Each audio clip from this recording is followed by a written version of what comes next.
Today, I'm going to share with you 5 things that worked for me to stay motivated as an artist. First is I set small, achievable goals. Tell myself one sketch, one step at a time.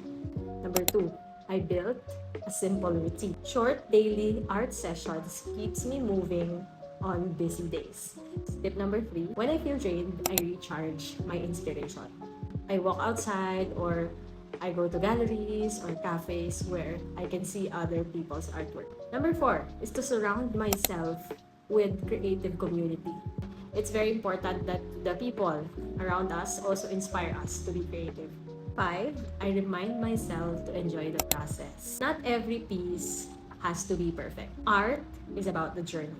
At the end of the day, art is about enjoying doing it. It's about expression. It's about getting that satisfying feeling of creating something beautiful.